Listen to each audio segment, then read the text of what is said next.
இனிமே எலக்ட்ரல் பாண்ட்ஸ்ல வாங்க முடியாதுன்றதை Modi government accept பண்ணிக்கும். இப்போதைக்கு இந்த எலெக்ஷன்ல அதை நல்லிஃபை பண்ற மாதிரி எதுவும் பண்ண மாட்டாங்க. பட் இந்த 6 வருஷத்துல யார் யாருக்கு எவ்வளவு போச்சு அந்த டீடைல்ஸ் அதை ஸ்கட்டில் பண்றதுக்கு நிச்சயமா அவங்க ஏதாவது தில்லாலங்கடி வேலைகள், விஷமத்தனங்கள், மிஸ்சீப்ஸ் பண்ணுவாங்கன்னு நான் நம்புறேன். அப்படி பண்ணாலும் அது எதிர்க்கட்சிகளால் பிரச்சாரமா செய்யப்படும். இது வெளிப்படைத்தன்மை கொண்ட விஷயம்னு சொன்ன ஆர்குமெண்ட் அயோக்கியத்தனத்தின் உச்சகட்டம். எங்களுக்கே ஸ்டேட் பேங்க் யார்கிட்ட வாங்கினான்னு தெரியாது, கவர்மெண்ட்டுக்கே தெரியாது, மோடிக்கே தெரியாது. இதை விட ஒரு பசப்பல் வார்த்தை எதுவும் இருக்கு. ஸ்டேட் பேங்க் ஆஃப் இந்தியா ஒரு ரெவ்யூ பெட்டிஷன் போனால் எங்களுக்கு கூடுதல் டைம் வேணும்னா மோடி கவர்மெண்ட்டே ஒரு ரெவ்யூ பெட்டிஷன் போடலாம். நான் சொல்கிறது எதுவுமே நடக்காதுன்னு நீங்கள் சொல்ல முடியாது. Because for Modi no rules apply. மொத்தமா வந்ததுல 92% இதன் மூலமா வந்ததுன்னு அண்ணாமலை அவர்கள் குறிப்பிடுறாரு. இல்ல அந்த பர்சன்டேஜ் கணக்குல அவர் ஊரை ஏமாத்துறாரு. நல்லா இந்தியா கூட்டணின்றது பெரிய ஹை மாரல் கிரவுண்ட் எடுத்து நாங்கள் இந்தியாவே காப்பாற்ற போறோம்னு சொல்லிட்டு வந்திருக்கீங்க இல்லையா? இன்னைக்கு இப்படி ஒரு ஜட்ஜ்மெண்ட் வந்திருக்குது. Unconstitutional supreme court strike down பண்ண பிறகு ஒருவேளை அதில் டிலே ஆகுது அந்த இன்ஃபர்மேஷன் வெளியில் வருவதற்கு, மக்கள் மன்றத்தில் வைக்கப்படுவதற்கு என்றால் நீங்கள் ஏன் முன்முயற்சி எடுக்கக்கூடாது?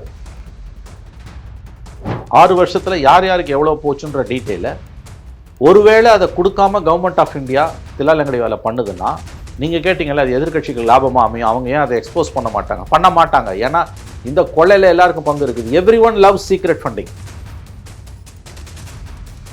பெரிய தப்பா அவன் பண்ணாங்க. நான் பிஜேபியும் காங்கிரஸ் 1000 கோடி நான் சொல்றது கேளுங்க. பிஜேபியும் காங்கிரஸையும் நான் ஈக்குவேட் பண்ணலை, பிஜேபியும் டிஎம்கேவையும் நான் ஈக்குவேட் பண்ணலை, ஆனால் பிஜேபியும் டிஎம்சியும் நான் ஈக்குவேட் பண்ணலை. ஆனால் இதனால் பலனடைந்த எல்லா கட்சிகளுக்கும் இதுதான் ரூல்னா இந்த பாவத்தில் உங்க எல்லாருக்கும் பங்கு இருக்குது. Plus steaks are very high for BJP.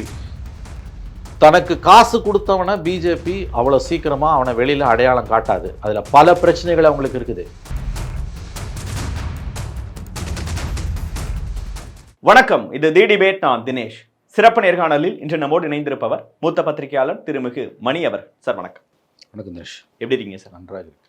தேர்தல் பத்திரங்கள் செல்லாது, தேர்தல் பத்திர முறை அரசியலமைப்பு சட்டத்திற்கு எதிரானது அப்படிங்கிற விஷயங்களை உச்சநீதிமன்ற நீதிபதிகள் கொண்ட அமர்வு தீர்ப்பு வழங்கியிருக்கு. தேர்தல் பத்திர முறைங்கிறது பாஜக கொண்டு வந்த ஒரு முக்கியமான விஷயம். 2018 இருந்து அதன் மேல பல்வேறு விமர்சனங்கள் வைக்கப்பட்டாலும் கூட பாஜக இதன் மூலமா நிறைய பணத்தை கார்பரேட்கள்ட்ட இருந்து வாங்குறாங்கன்னு பல விஷயங்களை சொன்னாலும் எல்லா கட்சிகளுமே இதுல இருந்து வாங்கியிருக்காங்க, மார்க்சிஸ்ட் கம்யூனிஸ்ட் கட்சியை தவிர.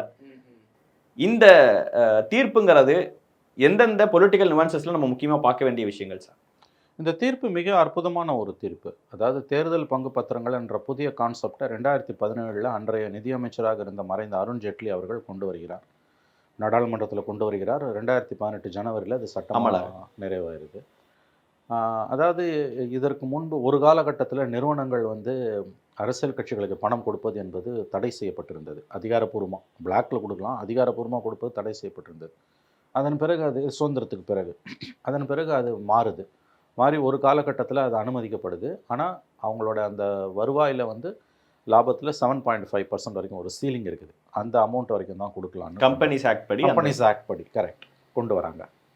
இது என்ன பண்ணுதுன்னா, இந்த ஸ்கீம் இவங்க என்ன பண்ணுறாங்க, நஷ்டத்தில் இருக்கவங்க கூட கொடுக்கலான்னு இல்லை, அது முதல்ல 7.5% வரைக்கும் அவங்க லாபத்தில் இருக்க நிறுவனங்கள் கொடுக்கலான்னு சீலிங் வச்சு தான் கொடுக்கலான்னு அனுமதிக்கிறாங்க. முதல்ல கொடுக்கக்கூடாதுன்னு இருந்தது, அப்புறம் 7.5% வரைக்கும் அலோவ் பண்ணுறாங்க. இப்போ பங்கு பத்திரங்களில் 2018 மோடி கவர்மெண்ட் கொண்டு வந்ததில் இருக்கக்கூடிய விஷயம் என்னென்னா, வரமுறை இல்லாமல் கட்டற்ற சுதந்திரத்துடன் நிறுவனங்கள் எவ்வளவு வேண்டுமானாலும், அப்பர் லிமிட்டே கிடையாது, சீலிங்கே இல்லாமல் எவ்வளோ வேண்டுமானாலும் கொடுக்கலான்னு நோ லிமிட்னு சொல்லிட்டு ஒரு திருத்தத்தை கொண்டு வராங்க. அதற்காக கம்பெனிஸ் ஆக்டில் ஒரு அமெண்ட்மெண்ட்டு, ரெப்ரசன்டேஷன் ஆஃப் பீப்புள்ஸ் ஆக்ட்லேயும் அமெண்ட்மெண்ட்டு, இன்கம் டேக்ஸில் அவங்களுக்கு எக்ஸம்ஷன் வாங்கலாம். அதாவது வெளிநாடுகளில் இந்த மாதிரி பணம் கொடுக்கலாம் நிறுவனங்கள்னு இருக்கக்கூடிய சிஸ்டம் இருக்கக்கூடிய நாடுகளில் கூட சீலிங் உண்டு. இவ்வளோதான் கொடுக்கலாம். ஏன்னா இப்போ பெரிய நிறுவனங்கள், இந்திய நாடாளுமன்றத்தையே விலைக்கு வாங்கக்கூடிய நிறுவனங்கள் இருக்குது.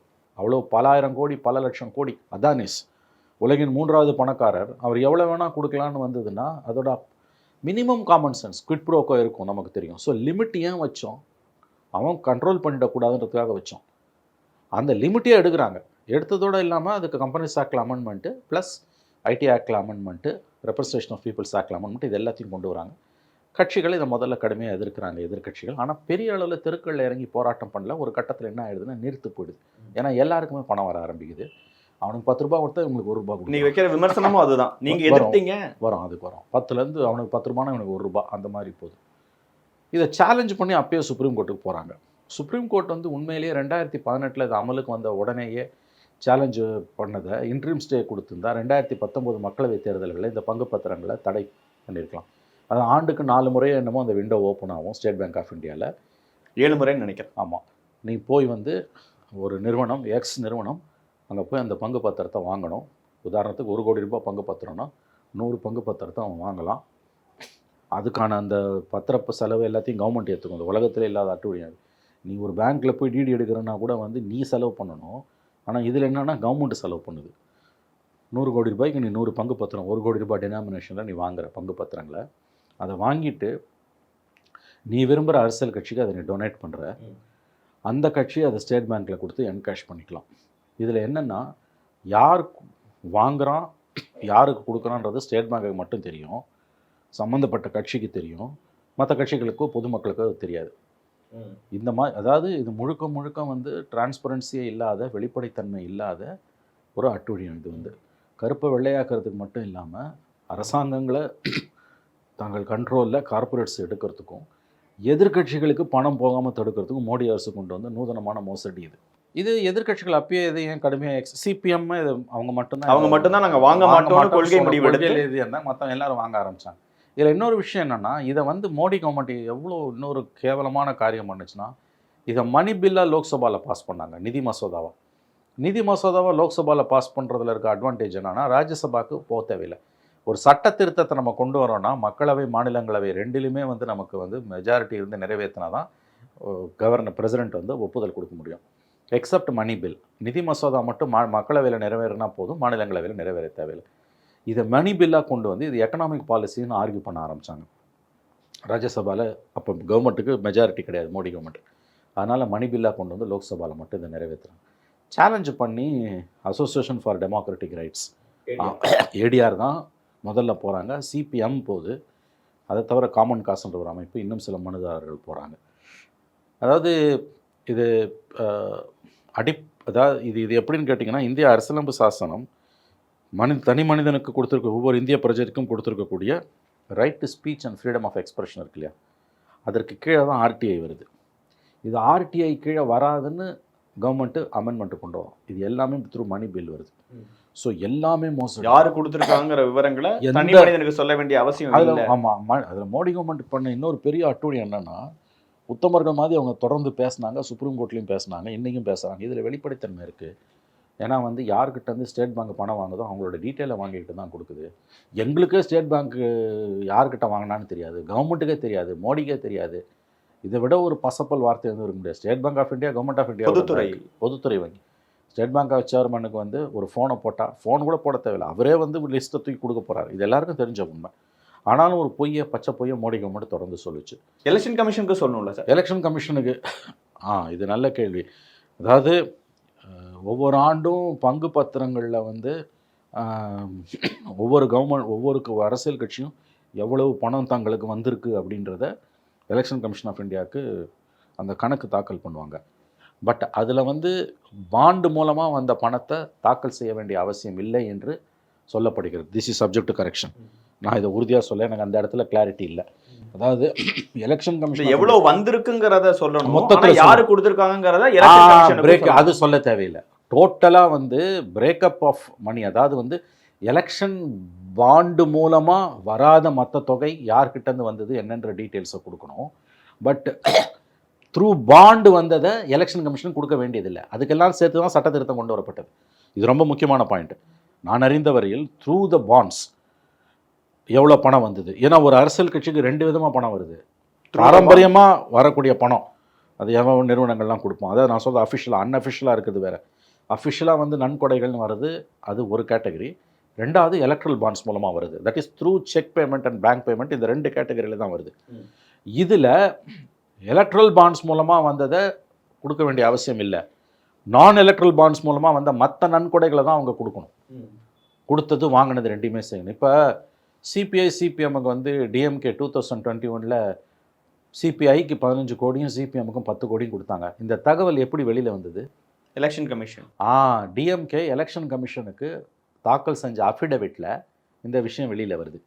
வேறஸ் எலக்ட்ரல் பாண்ட்ஸ் மூலமாக டிஎம்கேக்கு எவ்வளோ வந்தது அப்படின்றத அவங்க எலெக்ஷன் கமிஷனுக்கு சொல்ல வேண்டிய அவசியம் இல்லை. To my knowledge this is subject to correction. I think election கமிஷனுக்கு சொல்லணும், ஆனால் அது யார் கொடுத்தாங்கன்னு சொல்ல வேண்டியது நினைக்கிறேன். அதாவது வந்து எவ்வளவு பணம் வந்ததுன்றத சொல்லலாம், அதை சொல்லி ஆகணும். நீங்கள் டோட்டலாக உங்களோட கலெக்ஷன் ஆஃப் த மணி இந்த வருஷம் உங்களுக்கு ஆண்டுதோறும் எவ்வளவு பணம் வந்ததுன்றத ஈவன் எலக்டோரல் பாண்ட்ஸ் மூலியமாவே இவ்வளவு வந்ததுங்கிறத சொல்லலாம். பிரேக்கப் சொல்ல வேண்டியது இல்லை. அதுதான் உண்மை. Correct, you are right. Breakup தான் நமக்கு முக்கியம், நாட் த அமௌண்ட். அது எப்படியும் உங்கள் இப்போ வெளியில் வந்துருச்சு உங்களுக்கு. நான் டிஎம்கேன்னு சொல்லும்போது not only DMK, all the political parties. இப்போ பிரச்சனை என்னென்னா, இப்போ சுப்ரீம் கோர்ட் வந்து இமீடியட்டாக எலக்ட்ரல் பாண்ட்ஸ் ஸ்கீமை ஸ்டாப் பண்ணிடுச்சு. அதாவது இப்போ சமீபத்தில் யாராவது பாண்டை வாங்கி இனிமேல் எக்ஸிக்யூட் பண்ணாமல் வச்சுருந்தாங்கன்னா அது உடனே ஸ்டேட் பேங்க் கொடுத்துடணும்.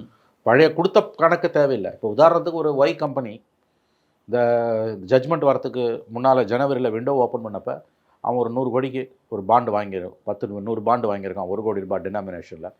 அதான் ஒரு பர்டிகுலர் எக்ஸ் பார்ட்டிக்கு கொடுக்கணும்னு வச்சுருக்கான். இப்போ ஆனால் கொடுக்காம கையில் வச்சுருக்கான்னா அவன் இமீடியட்டாக ஸ்டேட் பேங்க். பாண்ட்ஸோட வேலிடிட்டியே 15 days தானே சார்? எலக்ட்ரல் பாண்ட்ஸோட வேலிடிட்டியே 15 days தான். அதுக்குள்ள அக்கௌண்ட்ஸ்க்கு வரணும். அது இல்லை அப்படி பார்த்தீங்கன்னா நீங்கள் சொல்கிற பாயிண்டில் எனக்கு ஒரு மாறுபட்ட கருத்து இருக்குது. அப்படின்னா அதுதான் உண்மைன்னா சுப்ரீம் கோர்ட் இந்த ஜட்ஜ்மெண்ட்டு வந்தது இல்லையா, வியாழக்கிழமை வந்த ஜட்ஜ்மெண்ட்டில் சுப்ரீம் கோர்ட் வந்து பாண்டை எக்ஸிக்யூட் பண்ணாமல் இருக்கவங்க இருக்காங்க இல்லையா, அவங்க அந்த பணத்தை பொலிட்டிக்கல் பார்ட்டிக்கு இனிமேல் கொடுக்க முடியாது. Because immediate effect electoral bond scheme has been declared unconstitutional and various summons made to the companies act, IT act and RP representation of people's act struck down. அதோட அர்த்தம் என்னென்னா, அவங்க அடுத்து என்ன சொல்கிறான், கொடுத்த பணம் கொடுத்தது அதை திரும்ப வாங்க முடியாது, அதை சொல்லலை, வாங்குன்னு சொல்லலை. யாராவது பாண்டை வாங்கி வச்சு ஃபர்னிஷ் பண்ணாமல் இருந்தாங்கன்னா அவங்க பேங்க்கு கொடுத்து அதை ரிட்டர்ன் பண்ணிக்கலாம், பணத்தை ரிட்டர்ன் பண்ணலாம். அதாவது இந்த ஜட்ஜ்மெண்ட் வந்து அடுத்த நிமிஷத்துலேருந்து உங்கள்கிட்ட பாண்டு இருந்ததுன்னா நீ வந்து அதை அந்த பொலிட்டிக்கல் பார்ட்டிக்கு, நீ விரும்புகிற பொலிட்டிக்கல் பார்ட்டி கொடுக்க முடியாது. பிகாஸ் த பாண்டுன்ற அந்த கான்செப்டே வந்து ஸ்ட்ரைக் டவுன் ஆகுது. நீங்கள் சொல்கிற அந்த 15 நாள் டைம் எந்த ஆங்கிளில் வருதுன்னு எனக்கு தெரியாது. ஐம் சாரி, எனக்கு அதை பற்றின கிளாரிட்டி இல்லை. நீங்கள் சொல்கிற எலக்ட்ரல் பாண்ட்ஸோட வேலிடிட்டி 15 days தான். இப்போ ஈவன் கொண்டு வரும்போது அருண் ஜேட்லி அவர்கள் எழுதின பல ஆர்டிகல்ஸ், பேசின பல விஷயங்கள், ஏன் இது வந்து ஊழலை ஒழிக்கும், ஏன் இவ்வளவு வெளிப்படைத்தன்மையை இந்த எலக்ட்ரல் பாண்ட்ஸ் ஏற்படுத்தணும்னு சொன்னதுல முக்கியமான பாயிண்ட் இந்த எலக்ட்ரல் பாண்ட்ஸோட வேலிடிட்டி 15 days தான். அதனால அக்கௌண்ட்ஸ்குள்ள வந்துடும். இல்லை நீங்கள் சொல்கிற அப்படி அது அந்த 15 days தான் உண்மைன்னு சொன்னால், இன்னொன்று எலக்ட்ரல் பாண்ட்ஸை நினச்ச நேரத்தில் போய் நீங்கள் வாங்க முடியாது. அது குறிப்பிட்ட ஓப்பன் பண்ணுவாங்க, அந்த ஓப்பன் பண்ணும்போது தான் அதை போய் நீங்கள் வாங்க முடியும். அப்படின்னா சுப்ரீம் கோர்ட் ஏன் இந்த வார்த்தையை சொல்லுது? கான்ஸ்டியூஷன் பெஞ்ச் ஆர்டரில் யாராவது பாண்ட்ஸை வாங்கி கையில் வச்சுருந்து எக்ஸிக்யூட் பண்ணாமல் வச்சுருந்தாங்கன்னா, அவங்க சொன்ன வார்த்தை எக்ஸிக்யூட் பண்ணாமல் வச்சுருந்தாங்கன்னா அவங்க இமீடியட்லாக பேங்க்கில் கொடுத்து எக்ஸிக்யூட் பண்ணிக்கலாம். யார் வாங்கினவன், not the recipients, political parties கிடையாது. ஏன்னா பொலிட்டிக்கல் பார்ட்டிஸ் வாங்கியிருந்தா அவன் அது ஸ்ட்ரைக் டவுன் ஆகும்போதே வந்து பிரச்சனை ஆகிடுது அவனுக்கு வந்து.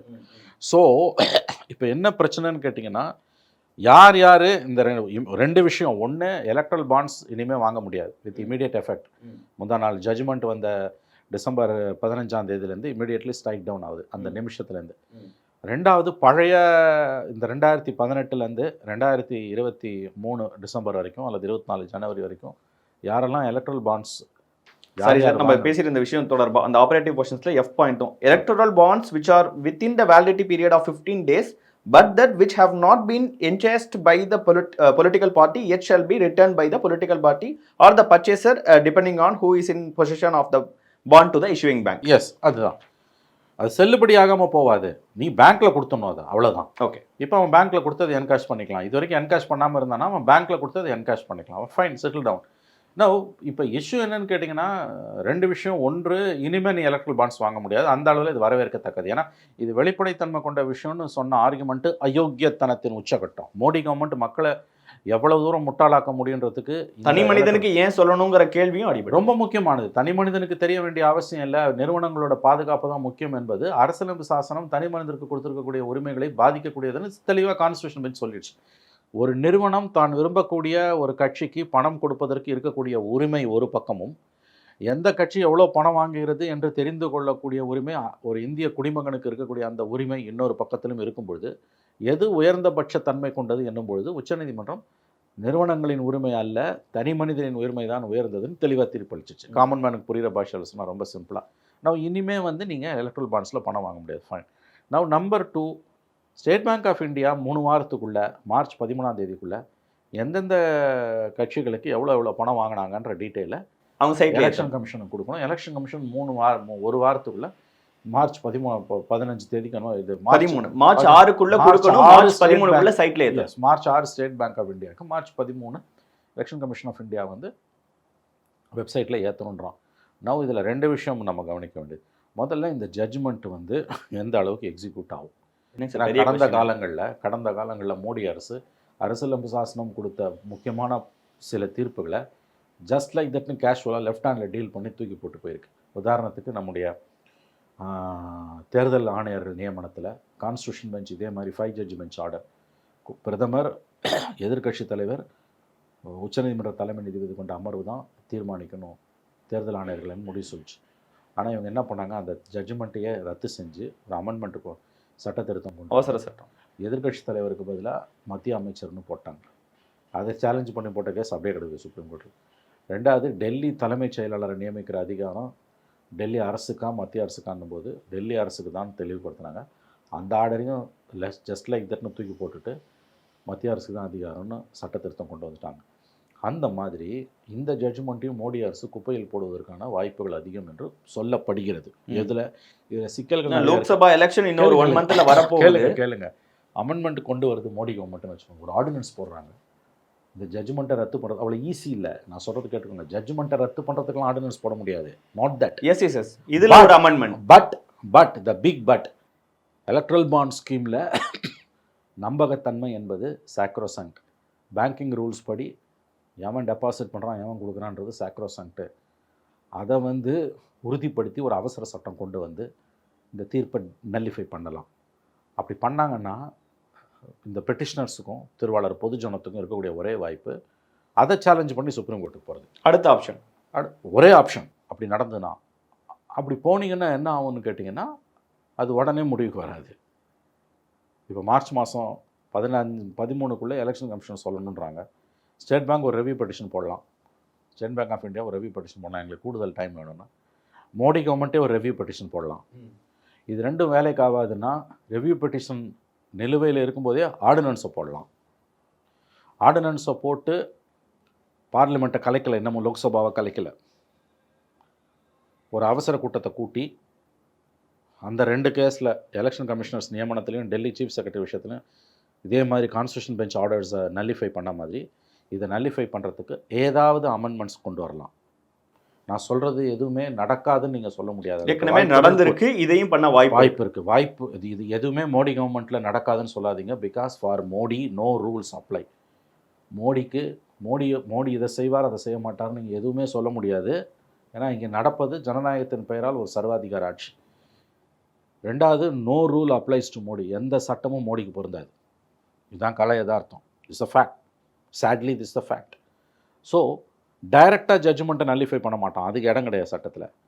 ஆனால் இவங்க கொண்டு வந்திருக்க அந்த பீப்புள்ஸ் ரெப்ரசன்டேஷன் ஆக்ட்டு, குறிப்பாக பேங்கிங் செக்டாரில் இருக்கக்கூடிய டெபாசிட்டர்ஸோட இன்ட்ரெஸ்ட் அது சாக்ரோசங்க்ட்னு அதில் ஏதாவது சில தில்லாலங்கடி வேலைகள் பண்ணி ஒரு ஆர்டினன்ஸை கொண்டு வந்து இந்த தீர்ப்பை இன் ப்ராக்டிஸ் நல்லிஃபை பண்ணலாம். எனக்கு to be frank with you Dinesh, இந்த ஜட்ஜ்மெண்ட்டை மோடி கவர்மெண்ட் இம்ப்ளிமெண்ட் பண்ணுன்ற நம்பிக்கை இல்லை. நிச்சயமாக மோடி கவர்மெண்ட் ஏதாவது ஒருவேளை சுப்ரீம் கோர்ட் தீர்ப்பு படி யார் யார் எவ்வளோ எந்தெந்த கட்சிக்கு கொடுத்துருக்காங்கிற விவரங்கள் தெரிய வந்ததுன்னா அது எவ்வளோ பெரிய பிரச்சாரமாக மாறவே வாய்ப்பு இருக்கா? கண்டிப்பாக இருக்குது. அதுக்கு வருவோம், அடுத்த கட்டத்துக்கு வருவோம். முதல்ல இந்த இம்ப்ளிமெண்டேஷனை பற்றி பேசுவோம். இந்த ஜட்ஜ்மெண்ட்டை மோடி கவர்மெண்ட் இம்ப்ளிமெண்ட் பண்ணாதுன்னு நான் நம்புகிறேன். எனக்கு அதுக்கு மோடி கவர்மெண்ட் இந்த ஜட்ஜ்மெண்ட்டை மதிக்கும்ன்ற நம்பிக்கை எனக்கு இல்லை. ஏன்னா ஸ்டேக்ஸ் ஆர் வெரி ஹை. அவங்களுக்கு கிட்டத்தட்ட 7,000 கோடிக்கு 6,000 கோடிக்கு மேலே 6,000 கோடிக்கு மேலே பணம் வந்திருக்குது. அவங்களோட டோனார்ஸாக அவங்க அவ்வளோ சீக்கிரமாக எக்ஸ்போஸ் பண்ண மாட்டாங்க. அதில் அவங்களுக்கு பல சிக்கல்கள் இருக்குது. ஸோ குறைஞ்சபட்சம் எலெக்ஷனுக்கு முன்னால் இந்த ஜட்ஜ்மெண்ட் இம்ப்ளிமெண்ட் ஆகாமல் அவர்கள் பார்த்து கொள்வதற்கான வாய்ப்புகள் அதிகம். இனிமே எலக்ட்ரல் பாண்ட்ஸ் படி வாங்க முடியாது, ₹1 கூட வாங்க முடியாது.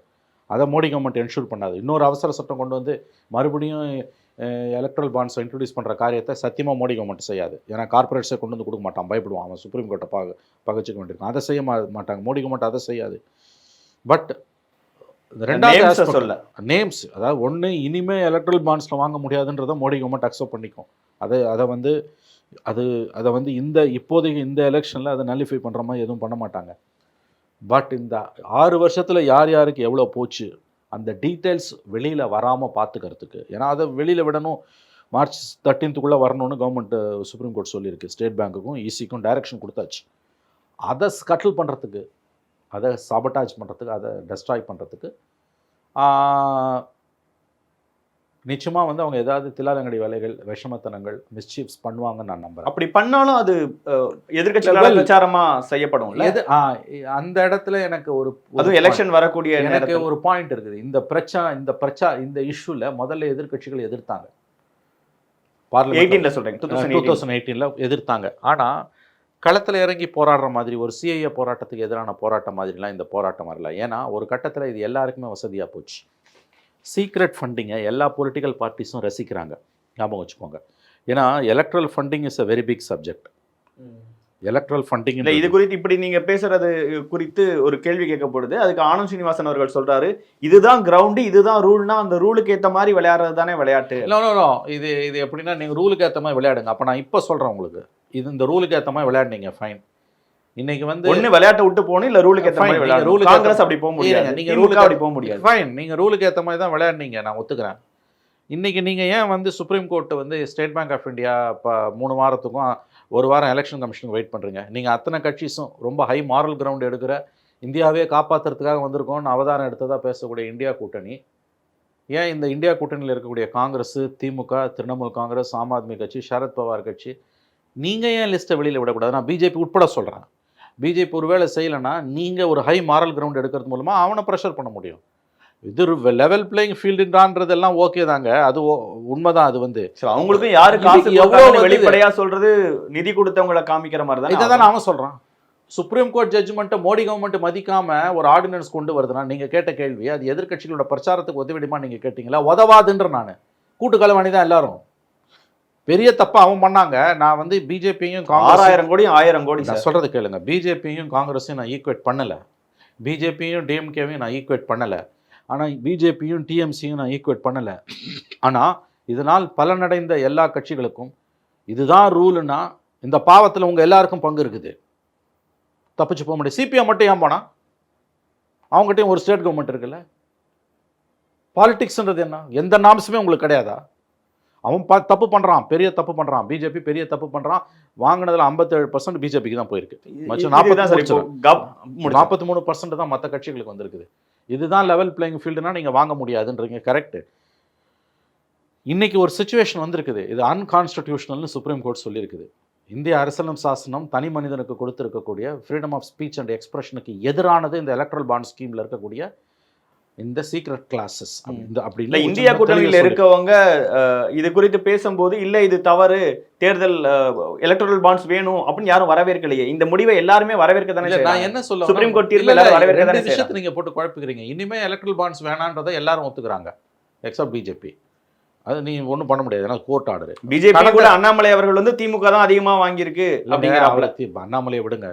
இப்போ பிரச்சனை என்னன்னா, இனிமேல் எலக்ட்ரல் பாண்ட்ஸ் எவனும் வாங்க முடியாது, நினச்சாலும் நீ வாங்க முடியாது. சுப்ரீம் கோர்ட் ஸ்ட்ரைக் டவுன் பண்ணிடுச்சு. ஒரு ஆர்டினன்ஸ் கொண்டு வந்தாலும் அது இப்போதைக்கு பண்ண முடியாது, ஏன்னா கார்பரேட்ஸே பயப்படுவாங்க கொண்டு வந்து கொடுக்குறதுக்கு.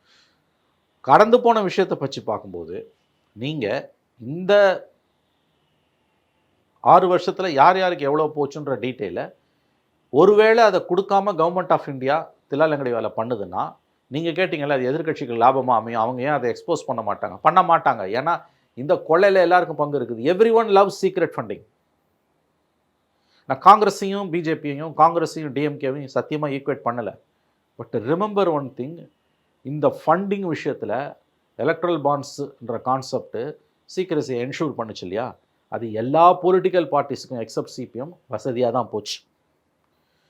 பவரில் இருக்க எல்லா கட்சியும் இதை மேக்ஸிமம் எக்ஸ்ப்ளாய்ட் பண்ணியிருக்காங்கன்னு சுப்ரீம் கோர்ட் அந்த ஜட்ஜ்மெண்ட்டில் ஒரு பேரால சொல்கிறான். யார்? ஜஸ்டிஸ் சஞ்சீவ் கண்ணா. அவர் slightly different judgment, but same judgment. That is or logic கொஞ்சம் டிஃப்ரென்ஸு, அடிஷ்னல் பாயிண்ட்ஸோட அவர் மற்ற 4 ஜட்ஜஸ்லேருந்து கொஞ்சம் டிஃபர் ஆகி சொல்கிறார். But same conclusion is same. அவர் என்ன சொல்கிறார்? பவரில் இருக்க எல்லா பார்ட்டிஸும் இதை வாங்கியிருக்காங்க, பெரிய அளவில் எக்ஸ்ப்ளாய்ட் பண்ணியிருக்காங்க. பிஜேபி பண்ணியிருக்குன்னா திரிணாமுல் காங்கிரஸ் பண்ணியிருக்கு, பிஜு ஜனதா தள் பண்ணியிருக்கு, திமுக பண்ணியிருக்கு.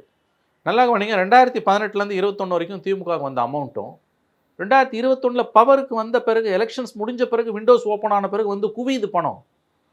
மொத்த somewhere around 600 மொத்தமா crores. வந்ததுல 92% இதன் மூலமா வந்ததுன்னு அண்ணாமலை அவர்கள் குறிப்பிடுறாரு. பிஜேபிக்கு அதே நேரத்துல 52% தான், இல்ல, இல்ல, 48 அந்த வந்து வேற இருந்து பர்சன்டேஜ் வருது. கணக்குல அவரு ஊரை ஏமாத்துறாரு. நல்லா பர்சன்டேஜை பார்க்காத, அமௌண்ட்டை பாரு. In terms of quantum of money BJP receive பண்ணது 6000 கோடி. 6000 கோடி. அவர் வந்து இந்தியா முழுக்க இருக்க கட்சி. அப்படி பார்த்தா ஸ்டேட்டுக்கு 200 கோடி தான், இவங்க 900 கோடி ஒரே ஸ்டேட்ல இருக்கவங்க. சொல்றேன், அண்ணாமலை கட்சிக்காரரா பேசுறாரு. இது அண்ணாமலை சம்பந்தப்பட்ட பிரச்சனை கிடையாது.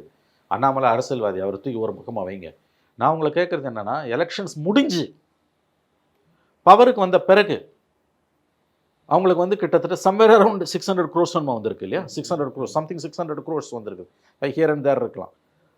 பவரில் இல்லாதப்போ 2018லேருந்து 21 வரைக்கும் வைரஸ் அவங்களுக்கு வந்து அது வந்து I think less than 40 crores. நான் சொல்கிறேன் அமௌண்ட்ஸ் கொஞ்சம் முன்னாடி. அதிமுகவுக்கு 6 கோடி தான் வந்திருக்கு. ஆமாம், அவங்க பவர்ல இல்ல, இல்லாட்டியும் 6 கோடி, இவங்களுக்கு பவர் இல்லாதப்போ 30 கோடி வந்திருக்குது. 21ல் பவருக்கு வந்த பிறகு டிஎம்கேக்கு ஐ திங்க் ஓவர் 400 crores என்னமோ வந்திருக்குது. டோட்டலி 600 crores டிஎம்கேக்கு வந்தது.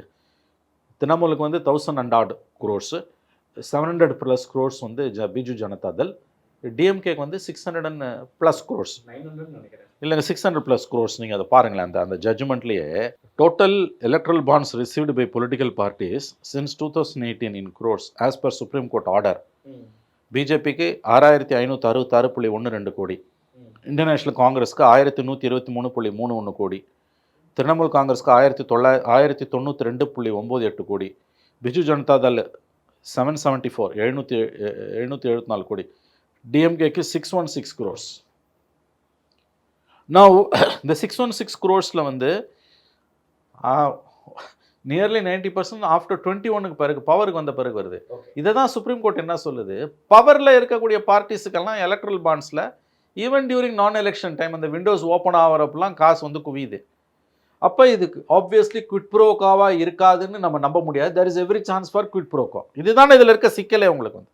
இது இந்த கட்சி அந்த கட்சி நான் சொல்ல, not only BJP or Congress or டிஎம்கேன்னு, ஓவராலாக எல்லா பொலிட்டிக்கல் பார்ட்டிஸ்க்கும். நவ் நம்ம பேச வேண்டியது நம்பகத்தன்மை என்ற ஒன்று உருவாக வேண்டும் என்றால், ஒருவேளை இந்த ஜட்ஜ்மெண்ட்டை நீர்த்து போக செய்யக்கூடிய அளவுக்கு, இந்த ஜட்ஜ்மெண்ட்டை வந்து குழி தோண்டி புதைக்கிற அளவுக்கு மோடி கவர்மெண்ட்டு தில்லாலங்கடி வேலைகள் செய்துன்னா, நீங்கள் என்ன சொன்னீங்க, எதிர்க்கட்சிகள் அதை பெருசுப்படுத்துவாங்க. நான் சொல்கிறேன், எழுதி வச்சுக்கோங்க, எதிர்க்கட்சிகள் பெருசுப்படுத்த மாட்டாங்க. இந்த ஜட்ஜ்மெண்ட் படி எவனுக்கு எவ்வளோ கொடுத்தான்ற தகவல் வெளியில் வராமல் மோடி அரசு ஏதாவது ஒரு சித்து வேலையை செய்து பார்த்து கொள்ளுமே, ஆனால் அதை எல்லா கட்சிகளும் ரசிக்கும். நீங்க சொல்ற எந்த சித்து வேலைகளும் நடக்கலைன்னா எலெக்ஷன்ஸ்க்கு முன்னாடி வந்த இந்த தீர்ப்புங்கிறது பிஜேபிக்கு எவ்வளவு பெரிய நெருக்கடி? பிஜேபிக்கு வந்து நெருக்கடின்றது கண்டிப்பாக வந்து எவன் எவ்வளோ கொடுத்தான்றது மக்கள் மன்றத்தில் வரும்போது அது பேசு பொருளாகவும். அது பிஜேபிக்கு மட்டும் நெருக்கடி நீங்கள் பார்க்க முடியாது. காங்கிரஸுக்கு எவ்வளோ கொடுத்தான், பவரில் இருக்கக்கூடிய மற்ற 3 கட்சி மாநிலங்களை ஆளக்கூடிய வெஸ்ட் பெங்கால், ஒடிசாவில் ஜனதா தள், பிஜு ஜனதா தள், தமிழ்நாட்டில் திமுக, யார் எவ்வளோ கொடுத்தான்றதை ஏன் இந்த கட்சிங்களே வச்சுட்டு போயிடக்கூடாதுன்னு நான். அவன் கொடுக்கல, நீங்கள் மறைக்கிறேன்றீங்க. நீங்கள் என்னோட கேள்வி, நான் சொல்ல ஒரு பாயிண்ட் நல்லா புரிஞ்சுக்கோங்க. I'm not targeting any individual political party. No, India கூட்டணின்றது பெரிய ஹை மாரல் கிரவுண்ட் எடுத்து நாங்கள் இந்தியாவே காப்பாற்ற போகிறோம்னு சொல்லிட்டு வந்திருக்கீங்க இல்லையா? இன்றைக்கி இப்படி ஒரு ஜட்ஜ்மெண்ட் வந்திருக்குது, unconstitutional supreme court strike down பண்ண பிறகு ஒருவேளை அதில் டிலே ஆகுது அந்த இன்ஃபர்மேஷன் வெளியில் வருவதற்கு, மக்கள் மன்றத்தில் வைக்கப்படுவதற்கு என்றால் நீங்கள் ஏன் முன்முயற்சி எடுக்கக்கூடாது? இதன் மூலமாக நீங்கள் பிஜேபியோட ஹை மாரல் கிரவுண்ட் எடுக்கலாம். சரி, இது கூட இந்த கேள்விக்கு உள்நோக்கம் இருக்குன்னு கூட நீங்கள் ஒதுக்கி தள்ளிட்டு போகலாம். நான் அடுத்த பாயிண்ட்டுக்கு வரேன். உங்களுக்கு நீங்கள் கேட்ட பாயிண்ட், லுக், இன்கேஸ் இந்த ஜட்ஜ்மெண்ட்டை திரும்பவும் சொல்கிறேன் தினேஷ், இந்த ஜட்ஜ்மெண்ட்டை மோடி கவர்மெண்ட் ஹானர் பண்ணுன்ற நம்பிக்கை எனக்கு இல்லை. அவங்க எலெக்ஷனுக்கு பொறுத்து தான் பார்க்கணும். ஆமாம், எலெக்ஷனுக்கு முன்னால் இந்த டீட்டெயில்ஸ் வெளியில் வரதை மோடி கவர்மெண்ட் விரும்பாது.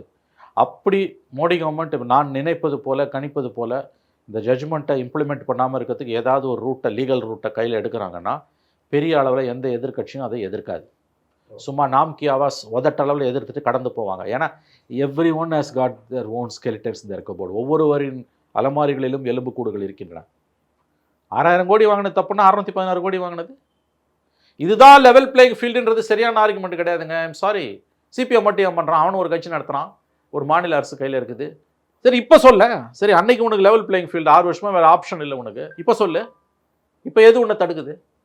இப்போ டெக்ஸ் ஆர் கிளியர்டு, இப்போ பண்ணலாமே நீங்கள்.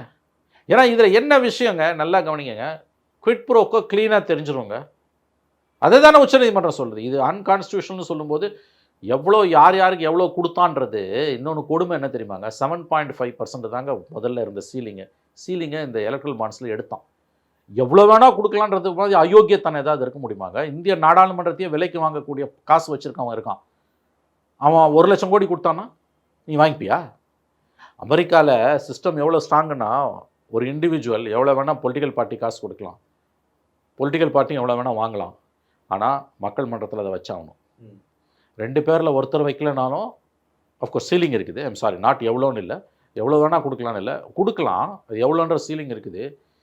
கொடுக்குறவனும் பொது வெளியில் வைக்கணும், வாங்குறவனும் பொது வெளியில் வைக்கணும். 2 பேரில் ஒருத்தர் வைக்கலனா அது கிரிமினல் அஃபென்ஸ். உங்கள் ஜனநாயகத்தோட அடிப்படைத்தன்மையை வெளிப்படைத்தன்மை தானேங்க.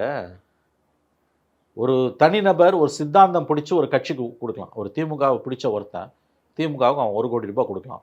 அதுக்கும் ஒரு எக்ஸ் நிறுவனம் திமுகவுக்கு 1 கோடி கொடுக்கறதுக்கும் வித்தியாசம் இருக்குது. திமுகனா நான் திமுக மட்டும் சொல்ல, any political party for that matter. கண்டிப்பாக கார்ப்பரேட்ஸோட ஃபண்டிங்கிறது குவிட் ப்ரோக்கோக்காக தான். வேற ஒரு இண்டிவிஜுவல் கொடுக்கறதுன்றது சித்தாந்த ரீதியில் அவன் பிடிச்சி கூட கொடுக்கலாம். நம்ம அதுக்கே சீலிங் வச்சுருந்தோம். இன்றைக்கி சீலிங்கை நீ லிஃப்ட் பண்ணிட்டேன். நோ இப்போ இந்த லிஸ்ட்டை கவர்மெண்ட் வெளியில் விடுமா விடாதா? எனக்கு தெரிஞ்சு கடந்த கால அனுபவத்தின் அடிப்படையில் பார்க்கும்போதும் plus steaks are very high for BJP.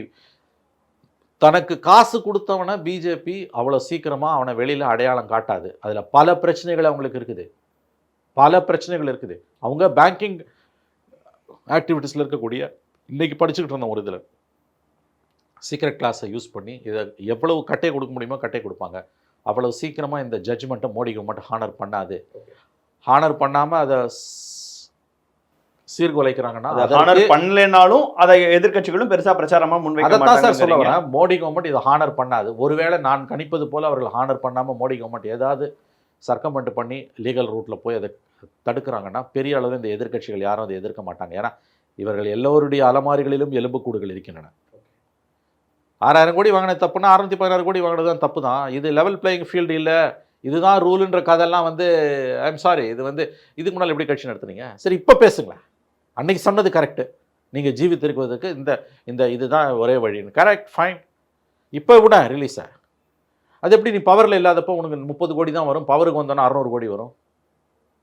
இந்த கேள்வி எழுமா எழாதான? நான் சில முடிவுகள் எடுக்கப்பட்டது, சில முடிவுகள் எடுக்கப்படாமல் இருந்தது. இதற்கும் அந்த எலக்ட்ரல் ஃபண்டிங்க்கும் தொடர்பு இருக்குது. எல்லா பொலிட்டிக்கல் பார்ட்டிஸ்க்கும், பவரில் இருக்கிற ஆட்சியில் இருக்க கட்சிகளுக்கு. இதை தாண்டி நடைமுறைக்கு வந்ததற்கு பிறகு மற்ற கட்சிகள் தீவிரமாக அதை எதிர்க்கலைன்னு தான் நீங்கள் நினைக்கிறீங்களா? 100% தீவிரமாக எதிர்க்கல. இது எல்லாருக்குமே வசதியாக போச்சு. ஏன்னா secret funding is released by every political party. ஒவ்வொரு அரசியல் கட்சியும் வாக்கு வங்கி அரசியல் இருக்கக்கூடிய ஆட்சிக்கு வர வாய்ப்புள்ள ஒவ்வொரு அரசியல் கட்சியும் ஆட்சியில் வந்துட்டு இப்போ பவர் இல்லாமல் இருக்கக்கூடிய கட்சிகள் அல்லது பவரில் இருந்துக்கிட்டு பவரை தக்க வைக்கிற கட்சிகள், that is mainstream political parties, not smaller or letter pad parties. இந்த தட் இஸ் சோகால்டு பெரிய கட்சிகள், ஆட்சியில் இருக்கிற வாய்ப்புள்ள கட்சிகள், மெயின் ஸ்ட்ரீம் பொலிட்டிக்கல் பார்ட்டிஸ் எல்லாருக்கும் secret funding, that is electoral bonds is a secret funding. இது ரொம்ப வசதியான ஒன்று. பிகாஸ் பணம் ரொம்ப முக்கியமானது. பணம் இதுக்கு முன்னால் எலக்ட்ரல் பாண்ட்ஸ்க்கு முன்னால் பணம் எப்படி வந்தது அல்லது இனிமேல் எப்படி வரப்போகுது அது சொல்லுங்கள். அது அதை மற்ற வழிகள் இருக்குல்ல. Black money, majority black money, majority black money. Black money தான் உங்கள் எலெக்ஷன்ஸை ரன் பண்ணிச்சு. இன்ஃபேக்ட் அருண்ஜேட்லி இதை கொண்டு வரும்போது சொன்ன பெரிய பிளாக் மணிக்கு ஒழிக்கிறதா நான் கொண்டு வந்தேன். பட் சீலிங் எப்படி நீ எதிர்ப்ப? சீலிங் எப்படி எடுப்பண்ணி 7.5% சீலிங்கே இல்லைன்னா அதை தாங்க அவங்க அந்த கம்பெனியோட சொத்து 10 லட்சம் கோடிக்கு மேலே. அவன் 1 லட்சம் கோடி கொடுத்தா நீ வாங்கிப்பியா? உன் பார்லிமெண்ட்டையும் வேலைக்கு வாங்கிடுவான். அதனால தானே ஃபாரின் கண்ட்ரீஸில் கார்பரேட் ஃபண்டிங்க்கு சீலிங் வைக்கிறான். இஷ்டம் போலலாம் நீ கொடுக்க முடியாதுங்க. எப்படிங்க கொடுப்ப இஷ்டம் போல? அண்ட் தென் அதில் ஒரு பலன் இல்லாமல் யாரு கொடுக்க போகிறாங்க? there are no free lunches in this world. ஒரு தனிநபர் தான் விரும்புகிற ஒரு கட்சிக்கு, ஒரு பிஜேபிக்காரரு, அவர் பக்கம் ஆர்எஸ்எஸ்காரரு, அவர் சொந்தமாக அவர் சம்பாதிச்ச சொத்து ஒரு 10 கோடி ரூபாய் இருக்குது, அவர் இன்றைக்கி நாடு நல்லா இருக்குது, அவர் பார்வையில் இந்த 10 கோடி நான் பிஜேபி கொடுக்குறேன்னாருனா அது வேறு. ஆனால் ஒரு நிறுவனம், ஒரு எக்ஸ் நிறுவனம் பிஜேபிக்கு போய் நான் 10 கோடி கொடுக்குறேன்னா அது சத்தியமாக குவிட் ப்ரோக்கோ. கார்ப்பரேட் ஃபண்டிங்க்கும் இண்டிவிஜுவல் ஃபண்டிங்கும் இருக்க வித்தியாசம் இதுதான். ஆகவே நவ் வி ஆர் இதில் இன்றைக்கி அடுத்து பேச முக்கியமாக கவனிக்க வேண்டியது தினேஷ் என்னென்னா, அடுத்து இப்போ எலெக்ஷன் நடக்கும்போது எலக்ட்ரல் பாண்ட்ஸை ஒழிச்சிட்டான் சுப்ரீம் கோர்ட்டு. இந்த கட்சிகள்லாம் பணம் என்ன பண்ணுவாங்க? Back to square one, black money தான் ஓட போகுது. அதுவும் இன்றைக்கி தெரியாமல் நீ மோடி கவர்மெண்ட்டில் எதிர்கட்சிகளுக்கு ஃபண்ட் பண்ணினா என்ன ஆக போகுதுன்றது தெரியும். அவன் சம்பாதிச்சு வச்சுட்டான் இந்த 6 வருஷத்தில். இனிமேல் எலக்ட்ரல் பாண்ட்ஸ் மூலமாக சம்பாதிக்கணும்னு பிஜேபிக்கு அவசியம் இல்லை. பெரிய கட்சிகள் சேஃபாக இருக்குது. சின்ன கட்சிங்க கதை என்ன, அல்லது காங்கிரஸ் கதை என்ன? தேசிய அளவில் காங்கிரஸ் இன்னைக்கு சின்ன கட்சியாக மாறிப்போச்சு. அவனுக்கு 6000 கோடி, இவனுக்கு 1000 கோடி. ஃபண்டிங் என்ன பண்ணுவீங்க? அதில் எலெக்ஷன்ஸ் ஆர் காஸ்ட்லி அஃபேர். அதுவும் கட்சிகள் எவ்வளவு வேணாலும் செலவு பண்ணலாம், வேட்பாளர்கள்லாம் செலவு பண்ண முடியாது. ஆமாம், ஸ்டேட் ஃபண்டிங் ஆஃப் எலெக்ஷன்ஸை பற்றி தான் இப்போ நம்ம அதிகமாக பேசுகிறோம். அதுக்கு பல விதமான யோசனைகள் வருது. பொலிட்டிக்கல் பார்ட்டிஸே வந்து கார்ப்பரேட்ஸை ஃபண்ட் பண்ணலாம். ஆனால் எவ்வளோ ஃபண்ட் பண்ணணும், எப்படின்னா ஒரு கட்சிக்குன்னு ஃபண்ட் பண்ணக்கூடாது. அந்த கன்சால்டேட் ஃபண்டுக்கு அவங்க கன்சால்டேட் கொடுத்துடணும். எலெக்ஷன் கமிஷன் ஆஃப் இந்தியா ஒரு ஃபண்டை கிரியேட் பண்ணணும். அந்த ஃபண்டுக்கு எந்த கார்ப்பரேட் வேணால் எவ்வளோ வேணால் கொடுக்கலாம், ஆனால் அது பொது வெளியில் வைக்கணும். ஆனால் அது யாருக்கு எவ்வளோ பிரித்து கொடுக்கணுன்றதை எலெக்ஷன் கமிஷன் முடிவு பண்ணணும். எலெக்ஷன் கமிஷன் முடிவு பண்ணணும் போது எந்த ஃபார்முலாவில் நீ பண்ணுவேன்? இப்போ கடந்த முறையில் யார் அதிகமாக ஜெயிச்சாங்களோ அவன் ஜெயித்தவனுக்கு அதிகமாகவும் தோத்தவனுக்கு கம்மியாகவும் கொடுக்குற ஃபார்முலா ஏற்புடையதல்ல. ஏன்னா இந்த தடவை போன தடவை தோத்தவன் இந்த தடவை ஜெயிக்க வாய்ப்பு இருக்கலாம். நீ லாஸ்ட் டைம் ஃபார்முலாவில் கொடுத்தீங்கன்னா அவன் வந்து லெவல் பிளேயிங் ஃபீல்டு இருக்காது. So there are so many problems. But இந்த எலக்ட்ரல் பாண்ட்ஸுன்றது டோட்டலி வந்து அட்டுழியமானது. கருப்பு பணத்தை வந்து நியாயப்படுத்தின ஒரு முறைமை. பவரில் இருந்த எல்லா கட்சிகளுமே அதை சுவைச்சிருக்காங்க. எதிர்த்து பேசி இருந்தாலும் கூட மறைமுகமா அதை ரசிச்சு தான் இருப்பாங்க. வெளியில எதிர்த்து கொஞ்ச நாள் ராகுல் காந்தி பலமா எதிர்த்தாரு, ஸ்டாலின் கொஞ்ச நாள் எதிர்த்தாங்க, அப்புறம் உள்ளுக்குள்ள ரசிக்க ஆரம்பிச்சிட்டாங்க. ஓகே, இது வசதிங்க. ஓகே, புரிஞ்சுக்க முடியும். 2018 21 வரைக்கும் உனக்கு 30 கோடி வருது. நீ பவருக்கு ஸ்டேட் கவர்மெண்ட்ல வந்தோன்னே 600 கோடி வருதுன்னா obviously there is a good pro quo. Okay. So பொதுவெளியில் வந்து இந்த உண்மைகள் வெளியில் வராமல் இருக்கிறது இந்த கட்சிகள் எல்லாருக்கும் லாபம். இதில் அத்தனை பேருமே வந்து ஒரு குட்டையில் உரிய மட்டைகள் தான். ஓகே, என்ன செய்ய போகிறாங்க, வெளியில் சொல்ல போகிறாங்களான்னு பொறுத்து வந்து பார்ப்போம். சரி, ஒரு நேரம் உங்கள் நேரத்தையும் கருத்துக்களையும் பகிர்ந்து கொண்டமைக்கு மிக்க நன்றி. நன்றி.